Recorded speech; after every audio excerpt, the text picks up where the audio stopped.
Hey, well, great. Um, so thank you everybody for joining us today for this webinar, Harnessing AI to Strengthen Public Health Systems Through Smart Deployment. I'm Ron Bialik, President and CEO of the Public Health Foundation, and our speakers today are Jack Moran, PHF Senior AI and Quality Advisor, and from Riester, our technology partner, we have Alan Prokel, Chief Digital Officer. Before we get started, just a few housekeeping items. All participants, when you came in, you were muted on arrival. Please keep your audio on mute unless you are speaking during the Q&A process, part of the webinar. At the end of the presentations, we'll have time for questions and discussion, and hope you'll jump in at that time. At any time during the webinar, feel free to put in the chat box comments you may have and questions you may have. When we get to our discussion, you should also feel free to raise your hand with the raise your hand icon if you'd like to speak. And if you have specific technical difficulties during the webinar, please just put that information in the chat. And Jenna Constable, you can see her there, PHF Webinars, she can try to troubleshoot that as well. And finally, this webinar is being recorded and will be accessible through the Train Learning Network. We'll notify all of you who've registered for this webinar when that is available. Jack, next up, it looks like you got to that next slide. Let's go back for a moment. Okay, so for those of you who may be unfamiliar with the Public Health Foundation, our focus as an organization is to provide tools, training, and technical assistance to help public health workers work to achieve organizational excellence and ultimately achieve equitable and optimal health and well-being for all. And Jack, next slide. So with workforce development and organizational excellence in mind, today's webinar focuses on effective use of AI in public health. We will discuss important AI planning and implementation steps prior to and following deployment of AI. We'll be demonstrating our AI prototype platform developed by Riester, showing how AI can support immunization programs. And then we'll follow that up with a discussion about how quality improvement and performance management methods can be used in combination with AI to improve public health strategies and programs. So with that, Jack, let me turn it over to you. Okay, thank you, Ron. What I want to talk a little bit about is how do you get ready for AI?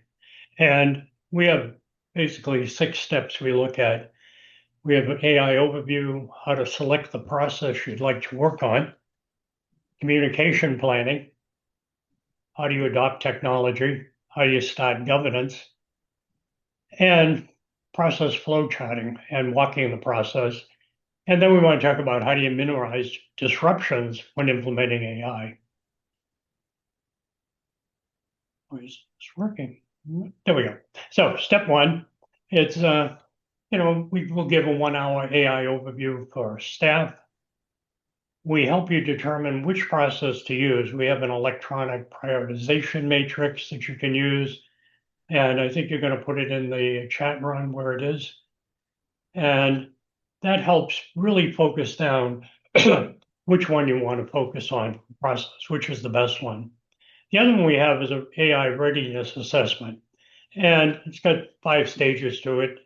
The first stage really is, you have a minimal awareness of AI and a lack of understanding. Now, we put this together in 2025.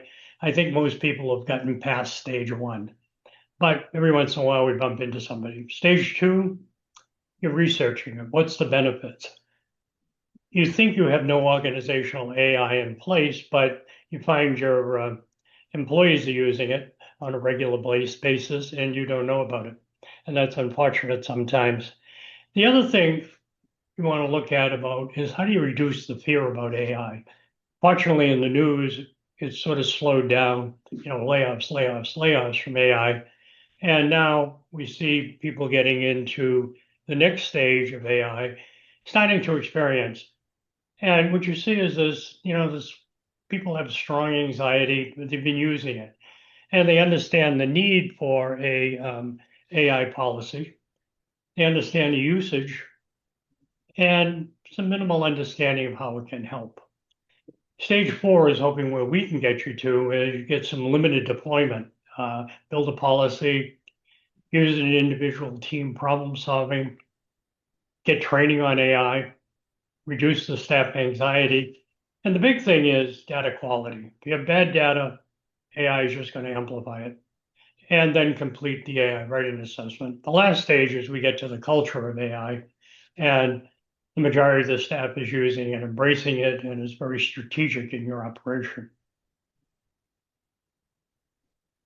In step 2, we begin to look at how can we begin the pre-implementation process?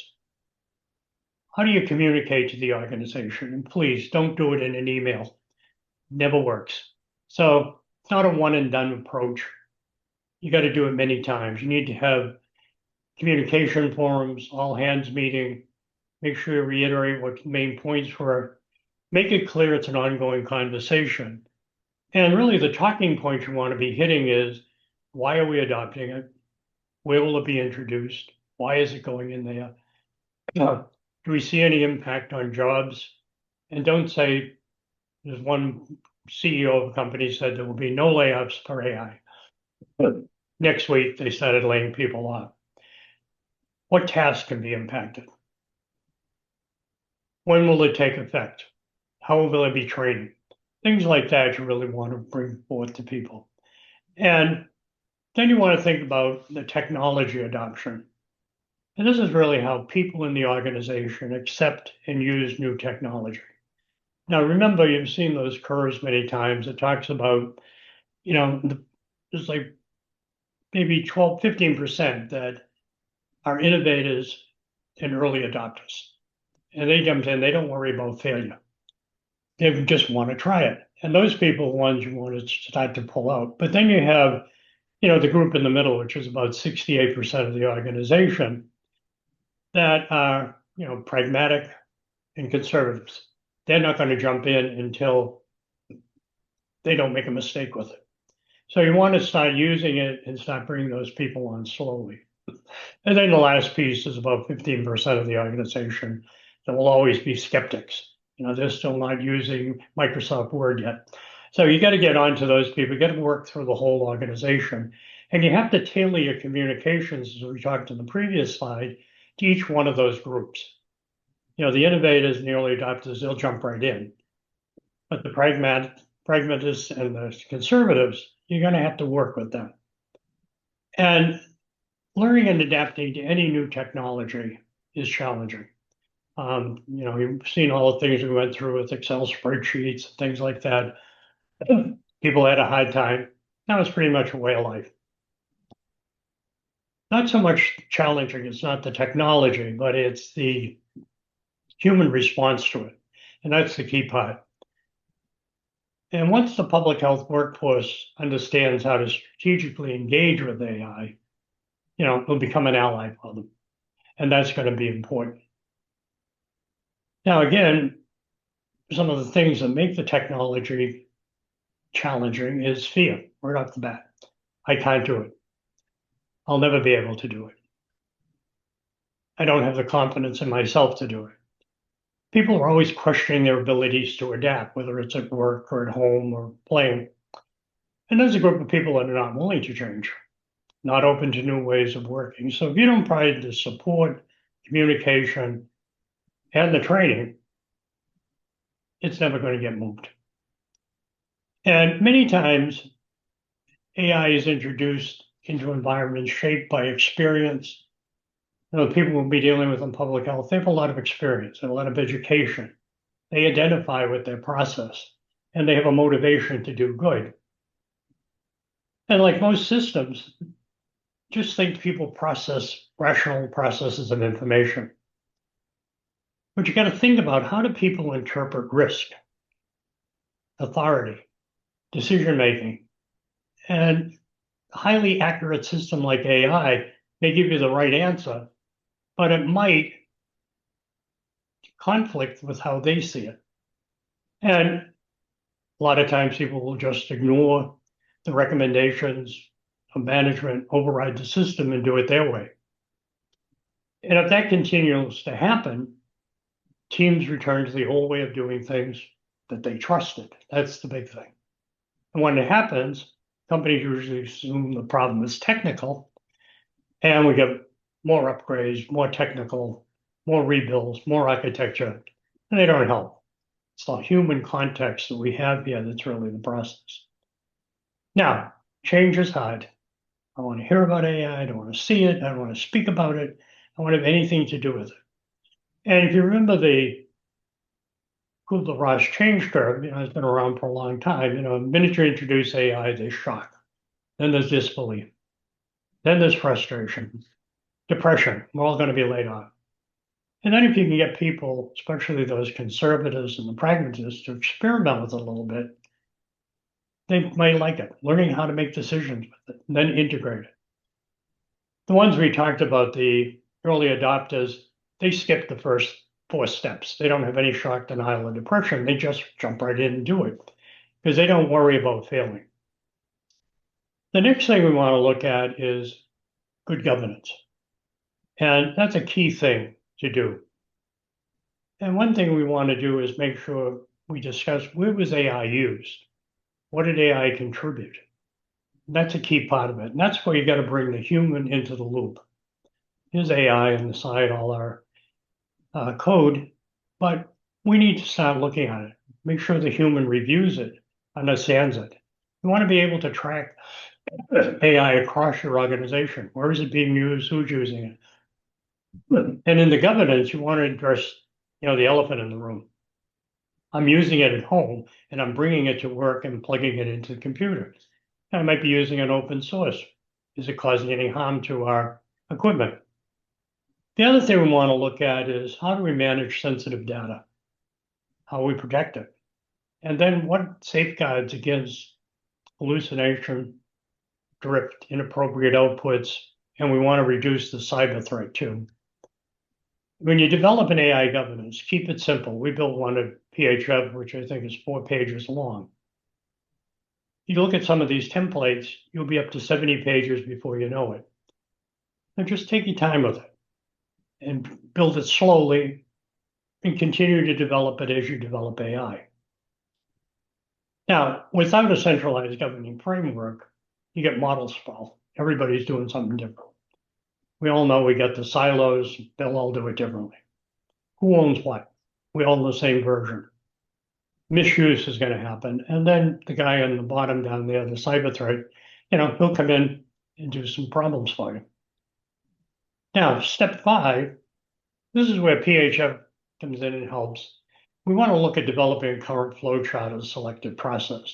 We'll walk the process, make sure it's accurate. Look for the high impact, repeatable things that we could automate. The other thing you want to look for is the hidden process flow. Everybody always tells me they don't have it. Walk the process sometimes, you'll find it, especially if done in different locations. Everybody's doing it different. And then what is the status of the performance indicators? Data sets, how's the data used? The quality of data. When do we need upgrades of the data? Now, we developed this flowchart of immunization department. We realize this is fictitious. So contact is made somehow, phone, referral, walk-in visit. Staff person reviews the eligibility, all those things. If they're eligible, we start collecting information. If it's a walk-in, can we get a nurse right now to do it? We find things. So we alert the staff, where do you go? The nurse comes out, gets the assigned patient, does all the usual things, and then there's the checkup.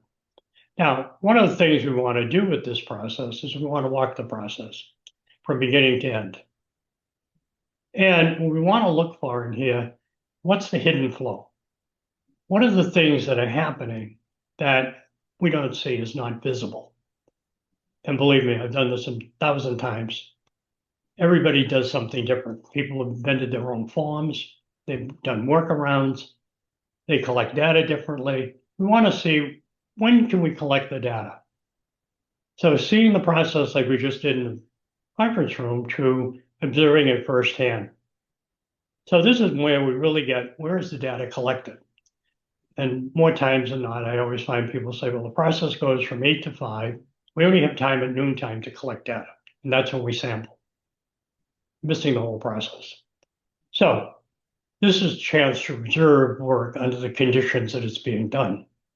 And especially if it's done in different locations, you're going to find many different ways it's being done. So we want to see if there's any barriers that we should look at and start looking for suggestions to improve. So this is what would happen. From a little flow chart that we did in the conference room, we really have made it much bigger. There's a lot of things that are happening that we didn't know about. So that's the key part of it. And we want to make sure that we get this right before AI is installed because we want to optimize the process as much as possible. The other thing we want to do is we want to compare the new process to the old process. And these are some things we usually use. But is it a better improvement? Might be more process steps, might be less people involved, less weight. We have to look at that. Now, the other thing we want to take into account is minimizing disruptions when implementing AI. We have a process called modular Kaizen, and really helps to determine where disruptions are and then develop a plan to reduce them before they get in your way. And where AI is going to be incorporated, we need to see what could happen there that needs to be monitored. Now, disruption is usually a bottleneck, something you get into. There's internal disruptions. You know all of those. There's external. Water's shut off, no electricity, car accident, backs traffic up, all those types of things. So the severity level can be from limited to major. But the key thing is people learn to work around them. And this is one of my favorite disruptions. This was in a clinic. This was a waiting room. And you can see the fire extinguisher is blocked. But where do you think the supplies were?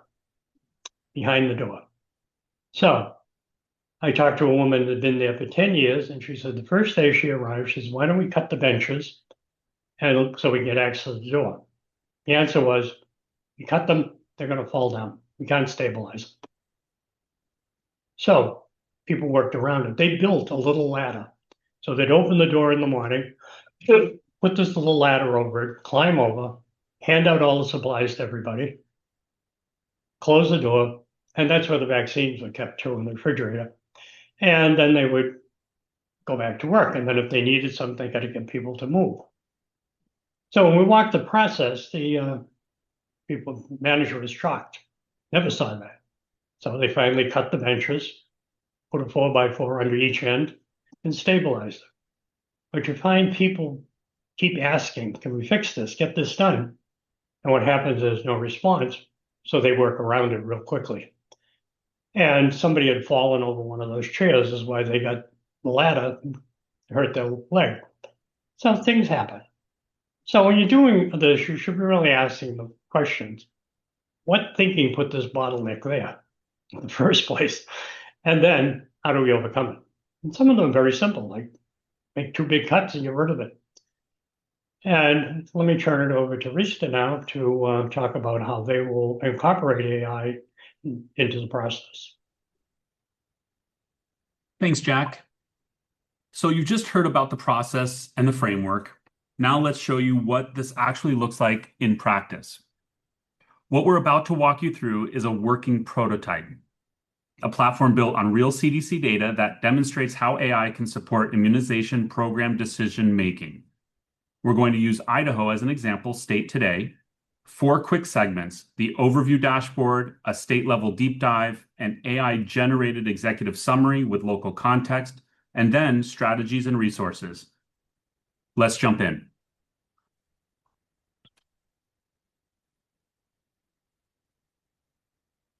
So we're going to first click on Idaho. Oh, I'm sorry. Let's go back. This is an overview at the top, 4 summary metrics. They give you an instant read: overall coverage, state meetings, health people, 2030 targets, states tending up and states flagged for decline. Below that, the interactive map, every state colored, coded by coverage rate. you can immediately see geographic patterns, and down here, the top and bottom performers with trend lines showing direction. Right now, the platform is working at the state level. County and city level data is on the development roadmap, which would let you drill even deeper into local patterns. That's the 30,000-foot view. So let's take you to Idaho. When you click into a state, you get the full picture. Here's Idaho's vaccine by vaccine breakdown.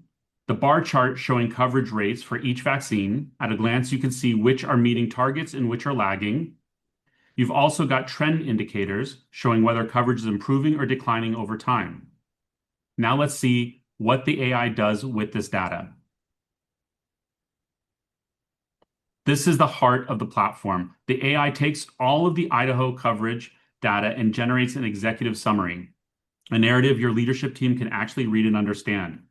Notice how it identifies key trends, calls out vaccines that need attention, and contextualizes against healthy people 2030 targets. This would typically take an analyst hours. This platform does it in seconds. And this is the local context. The platform pulls into recent news, policy changes, and community factors specific to Idaho.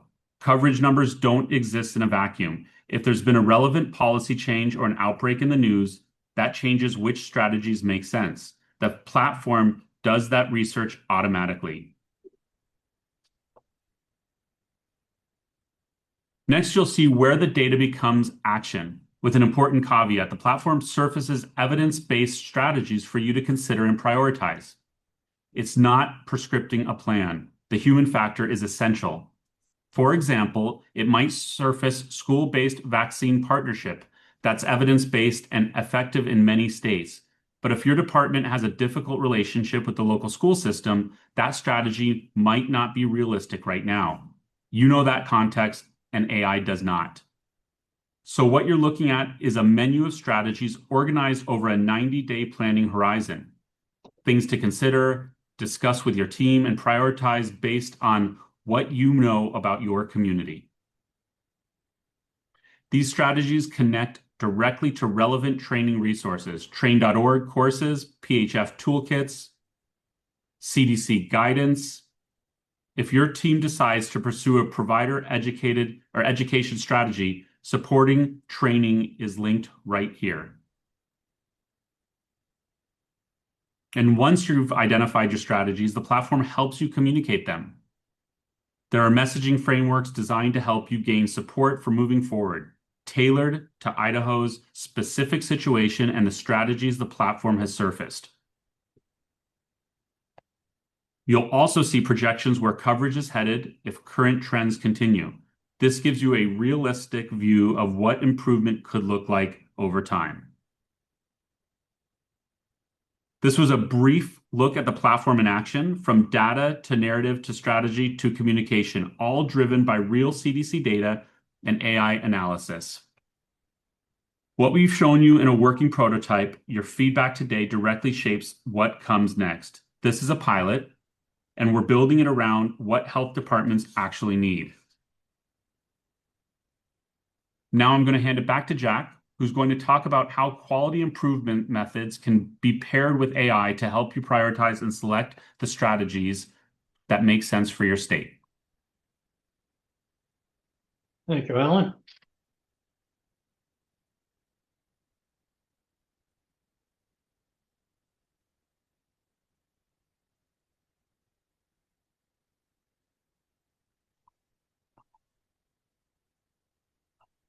There we go. So we're going to talk about how do we, after the AI is there, we start implementing, how do we maximize the benefits and minimize the disruptions? And the first step is, how do we understand the challenges and risks using AI? It's a key thing. Preparing to use the install AI, want to make sure we have a governance and a data strategy in place. Don't have to be gigantic, but they need to set the guardrails around what you can and cannot do. And then that should help you build the foundation to scale up responsible AI. Third step is we want to look at data security. its integrity, its quality, make sure it doesn't have any biases. And we want to be able to trust the data. I've been to too many meetings where people present data, and then the end of the meeting is everybody's going to go out and disprove the data. And then how do we continually improve this process that we've improved with AI using QI and PM techniques? So the first step I really want to start talking about is data security. Not just about collecting data, that's part of it correctly. AI doesn't hide your flaws, it amplifies them.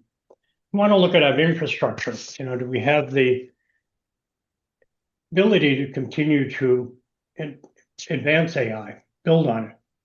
Do we have the right governance and policy in place? Again, start small and build on it. Can we finance and sustain AI for the future? That's a key thing. People skills. Can we do no training? Quality improvement, we've always said, just do it just in time. Team's ready, let's train them and keep them going. You might have culture where we have silos and people don't share the data, it's trapped. And the other thing we want to look at is the language. There's a lot of new words out there like work slop, purple prose, have a companion chat box, BYOA, bring your own AI to work with all the things you've downloaded off the internet. What happens if AI has a jailbreak? And hallucinations are key. So people have to learn a new language. And doing that, it takes time. You have to understand it. You want to make sure AI is safe, reduce the automation anxiety with people, and reduce the fear and distrust of AI in the process. The next thing we want to look at is once yes. Jack, may I just interrupt for a moment? Is it possible to get this in presentation mode? The slides? No? That better? I thought it was. Okay, sorry. That's okay. Thank you. So after the platform has been installed, you need to have an AI adoption team that's going to help now really with the implementation, the use and the oversight. Wherever the program is, develop a governance policy, start there. And again, there's a tool called reshaping, who's responsible, who is accountable, who should be accountable, and who should be informed. So you really want to define the human accountability for this AI once it's installed. Who's going to keep it working? Who's going to monitor it? Who's going to do that? And then we want to measure the documentation of the impact of AI. What has it done to improve things? And that's a key thing. So our goal is to have a good deployment of AI, people responsible for it, people accountable for it, and we're using all the data we have available.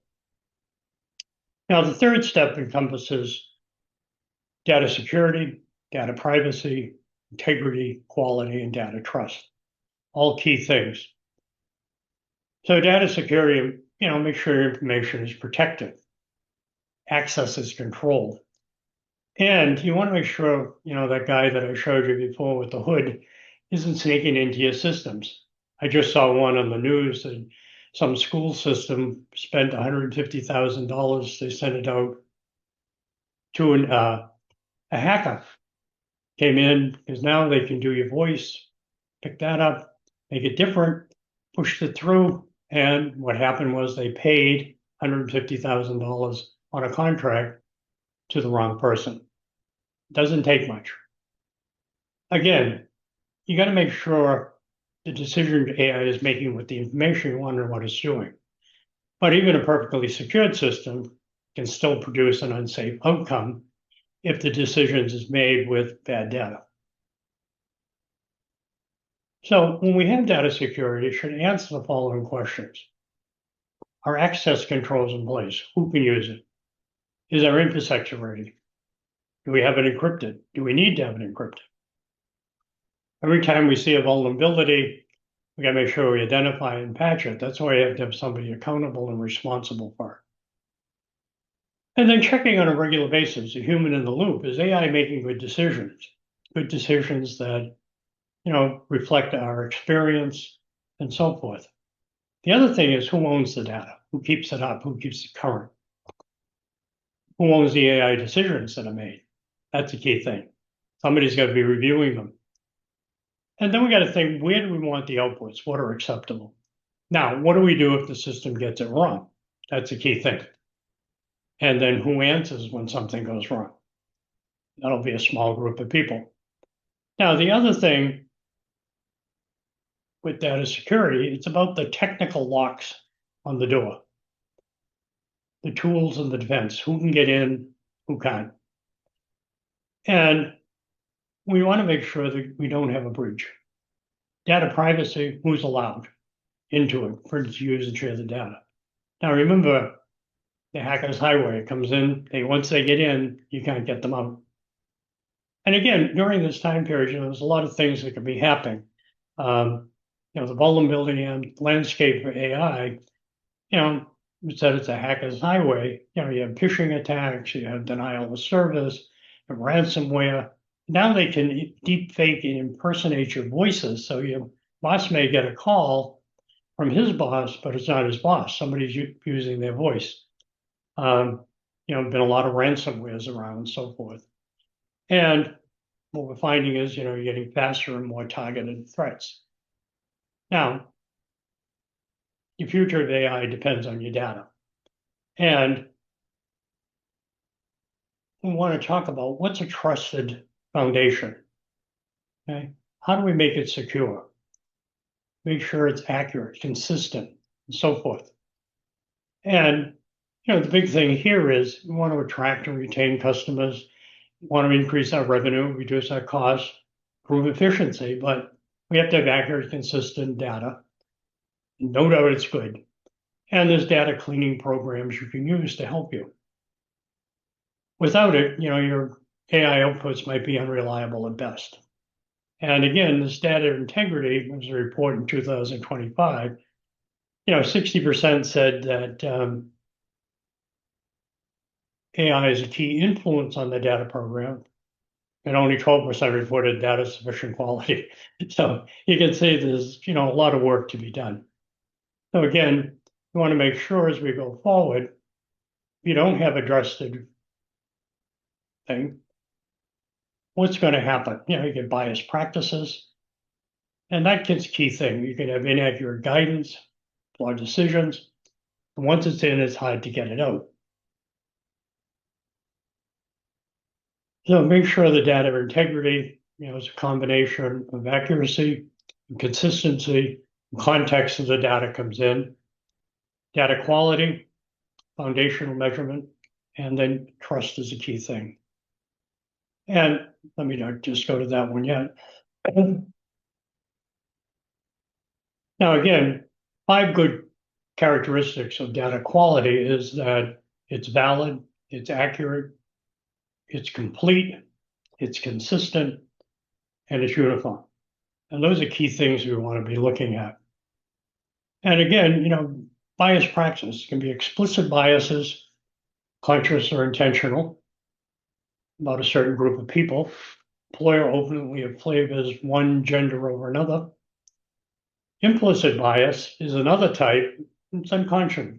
Data starts to look at what have we done in the past, and it sort of builds a culture that you want to maintain for you, which you might not want to do, and it doesn't reject discriminatory beliefs. So you have to look at those two, the explicit and the implicit biases. Other places where bias practices can come in is data collection. Remember, I mentioned the process only collected at noontime. Well, you might only get one certain group of people at noontime. You need to do it through the whole process. How we label the data is another thing. How we train the model, and then how we deploy it. So you really want to focus on those ethical practices when using AI. Get misinformation. Big thing is, when you're using it, are you encroaching on any copyrights? There's a big lawsuit going on now where they've scanned in all these textbooks. I think it's eugenics. And what happened is that they violated all the copyrights. So I haven't written a number of textbooks. I'm part of the lawsuit. So I want to go through that stuff. Goal, minimize the negative impacts on the organization. And again, it's a multifaceted approach to make sure you don't have that. Inaccurate guidance is you want to make sure you have the human in the loop. And this way, flawed decisions, you can look at them ahead of time and make sure they are right before you use them. And as you mentioned, once AI is in the model, very hard to get out. Now, continual process improvement, that's a key part. Based on AI output, pair it with it, QI, we can start to really improve the process and drive better results. Go back to that flow chart we had. Probably once we started to put AI in, we reduced it and simplified it. Now we want every once in a while, maybe every 6 months, go back and walk the process and look at, are all those steps still in place? A, have we modified them without us knowing it? We have a hidden flow chart again. And what would the people recommend we do? We automate more of it? Can we eliminate some steps? Things you want to be looking at on a regular basis. So you need to have somebody that will be doing that on a constant basis. So let me turn it back to Ron. Great. Thank you so much, Jack. And I put in the chat a part of our website where we have AI and public health resources. And of course, if people are looking for follow-up information, you can contact us. Jack, maybe you could stop sharing the screen at this time.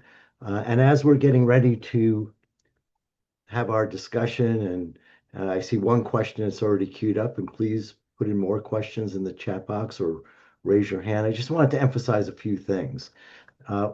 One, and I hope you heard this clearly from Jack and from Alan, that the human element is critical. That AI is a support tool. The human element is critical. Nobody understands and knows the community, the nuances of the community better than the people who are working with the community. And AI is a tool. We do a lot of work with health departments around the country, and we often hear from health departments how difficult it is putting all the pieces together. And what I mean by that is the data, the evidence-based strategies, the write-ups of that, the analysis of it, the local context, what's going on politically, culturally, policy-wise in our community, putting that together with strategies that can actually improve what we're doing in our programs and achieving better outcomes.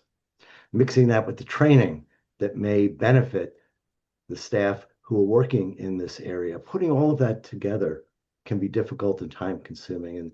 And that was a key element of our work with Riester was, hey, Riester, Alan, et al., can you develop an AI platform that'll do all of this? Not as a substitute, but as a tool for what we do every single day working with our communities. So important. I'll stop preaching. My staff knows I can do that, and others probably know, but I'll stop. And Alan, I'm going to turn to you for the first question here. You got it. Which is, what is the foundation model architecture for this platform?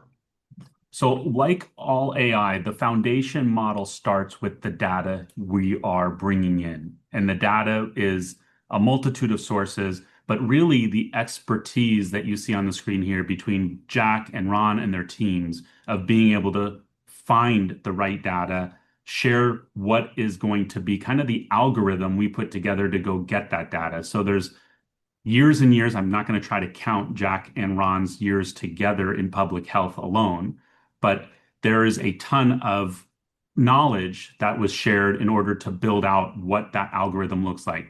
Riester, as an organization, we use all of the tools that are out there, everything from all the chat GPTs, Gemini, also a lot of custom built stuff. Also Claude is part of that mix.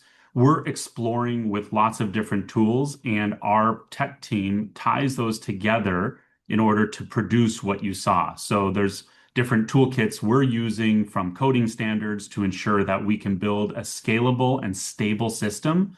But the system is just the system. It's a way to process the data quickly. It's what's important is the data that's coming into it and the minds who are testing it to make sure we're not getting those hallucinations that Jack talked about in the beginning. So we are continuing to refine this tool. This is probably the third or fourth iteration. And the goal is to continue to build this prototype until it's ready to be used in a real world scenario. Hopefully that answers Josh's question. Great. And Josh, if it doesn't, please chime in with an add-on to that, or feel free to, raise your hand and ask the question orally. There's a question here from Laura talking about preparedness and how we're increasingly relying on the digital environment, if you will, that requires electricity. How do we deal with that if power grid goes down? If we're constantly increasingly relying on this. Alan, I see you nodding. Are you looking to take a stab at that one? I'm Well, willing to chime in I've got too. an opinion. I don't know if I'm going to stab at it, but there's what we do. We would cover this like we do with every other tool that's out there. And what I think we're going to continue to see is people who have, battery backups and generators and Starlink and access to different ways to access the internet and stuff based on where they are at for emergency preparedness. And with that, we would be using tools like AWS and other really sophisticated hosting platforms in order for us to be able to scale appropriately to meet those demands.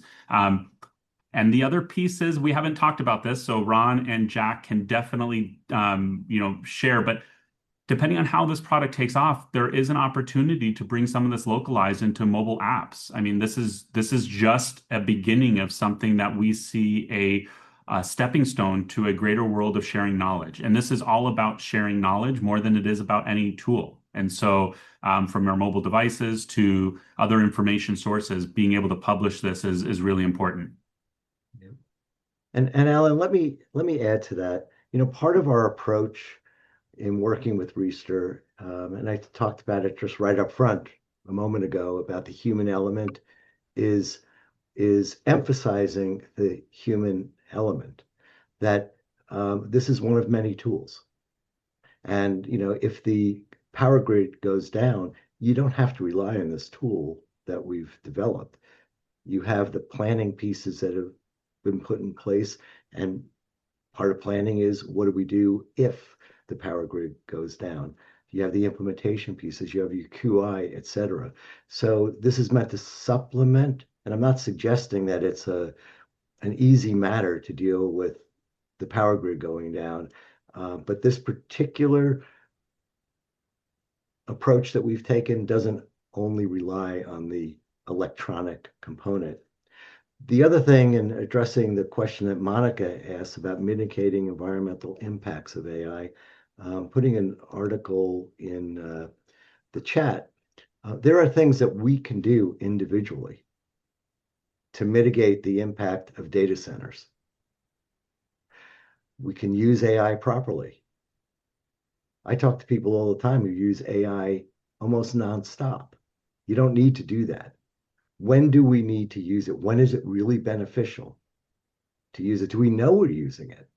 So one is educating ourselves over what we're using and how we're using, and limiting our use to where it is necessary. Secondly, and this I've only learned more recently, is the enormous power drain, if you will, from what we store in the cloud. Again, each of us has a responsibility to limit what we store on the cloud. That takes electricity. So indeed, there are environmental impacts that we need to consider. And if you talk to people in the AI industry, they'll say they're dealing with it, and they're going to develop better technology, et cetera, et cetera. That's their pitch. But I'd say from our standpoint, there are things that we can do as individuals to limit the amount of electricity, amount of resources that we use. I was mentioning to Jenna when we were getting ready for this webinar that we're looking to have a digital cleanup day at the Public Health Foundation, recognizing that we have lots of things we store. I've been there for 29 years, and I'm embarrassed by what I have because I never really thought about the environmental impact of what I'm storing. Other questions, comments, suggestions? If people would like to see more of what Alan demonstrated, we're happy to go back to the platform as well.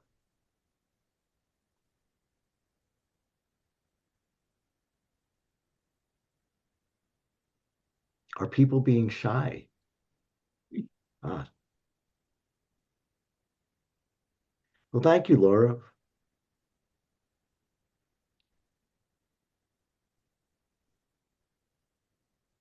Nazneen, is there a specific um, portion of the tool you'd like us to revisit?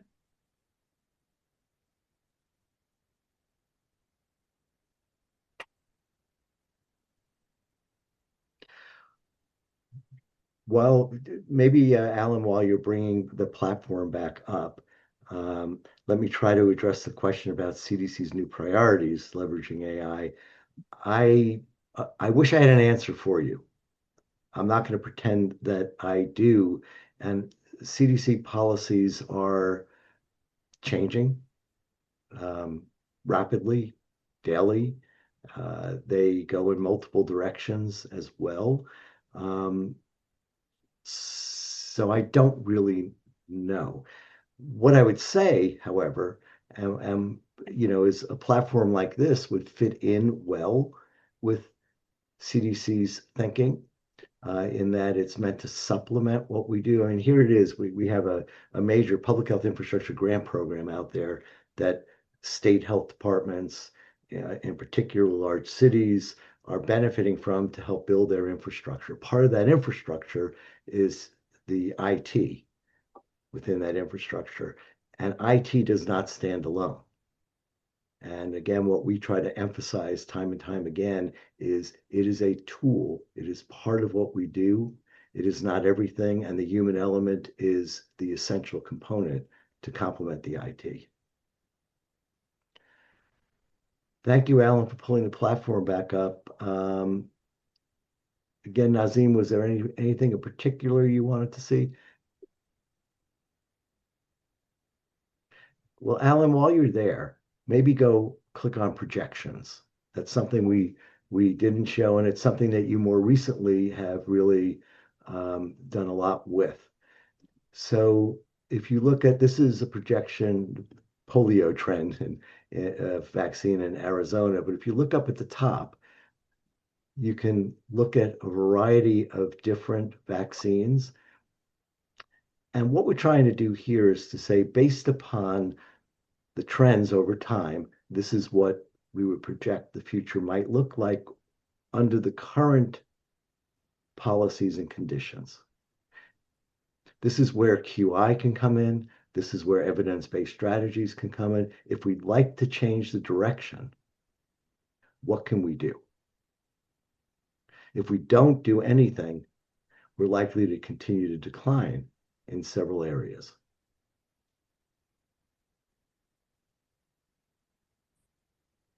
Looking to see if there are other questions of the grant.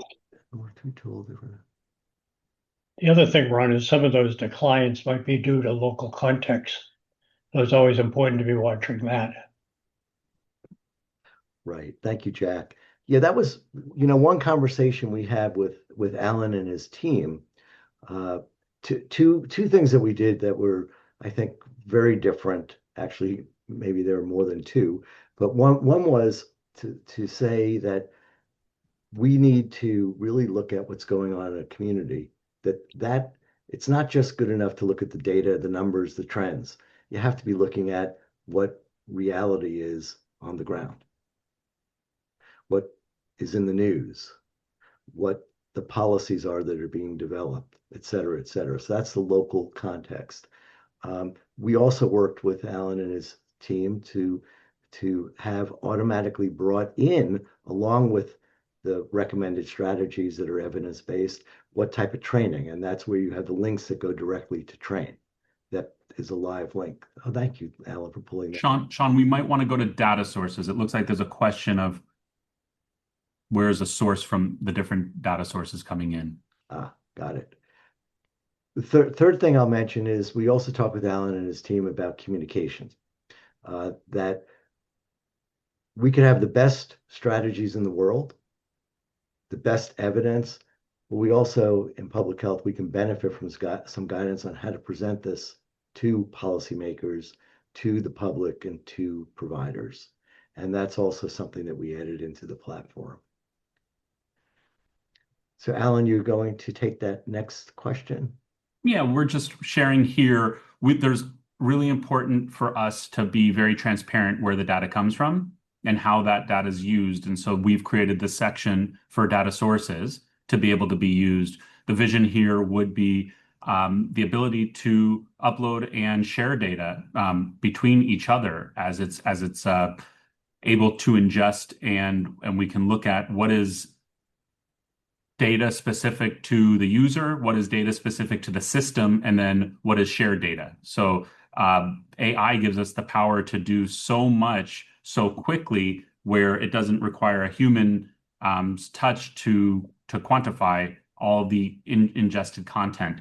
What's important there is going to be when you're reading off the findings and then the human element, how do you interpret that and what makes it actionable? And that's going to be very important as we continue to scale this tool.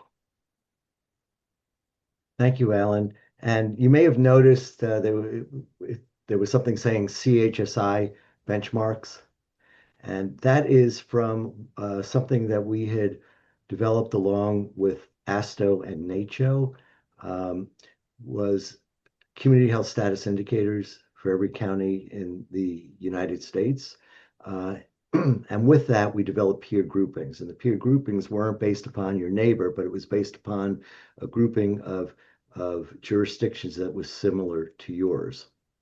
That's not yet fully integrated into the platform yet. Once we have the local data and begin looking at more of the cities and the counties, that's where CHSI peer groupings will come into play. So you'll be able to compare your jurisdiction and where you are with similar jurisdictions to get a sense of how you may be doing in comparison to others. And the way it was used when we had the community health status indicators initiative was often a county that was doing less well, if you will, might contact a county that was doing exceptionally well and say, so let's talk. What are you doing that I might consider doing that could be helpful to my jurisdiction? Other questions, comments, suggestions, thoughts?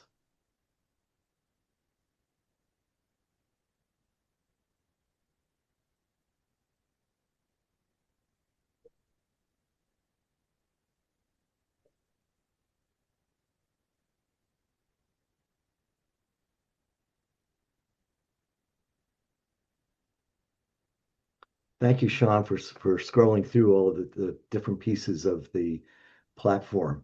You know, as Alan mentioned, this is a prototype. We know it's not perfect. We can benefit from your comments and your thoughts and your suggestions.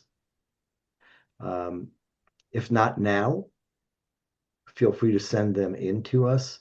Jack, maybe I don't want to put that slide back up again because we're showing the platform. But if you want to reach us, probably the easiest to remember would be info@phf.org.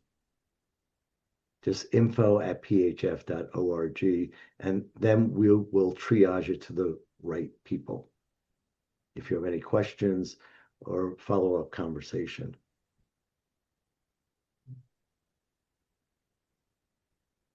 Do we know where this may be available? This is only right now, Alan, only available to us at the moment because we're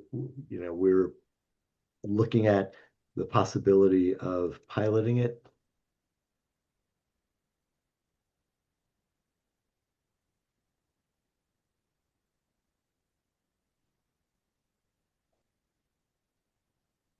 Oh, thank you, Jenna, for putting that into the chat. Are we looking for beta testers for this? Alan, Jack, something we need to consider. So if you're interested in the potential of being a beta tester, please, you can put it in the chat and or send us an email.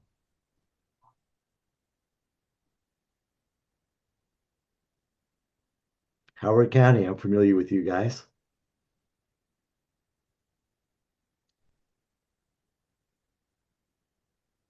Great. Yeah, our goal here is to, if this becomes a valuable resource, whatever we can do to help and continue to build this out. It's public health is a very important space, and we feel the mission is critical, and having the right minds connected to build out tools that help people is what our mission is. Great. And thank you for the volunteers and for the nice comments as well. We always appreciate those as well. I should mention that Alan and his team, they've been wonderful. We actually first started working with Riester around some immunization training, developing videos and interactive training, and then Riester helped us remodel our website and launch a new website. And then when we were looking for doing something innovative like this, Alan, is this something we might want to try doing together? And he dove in with his team.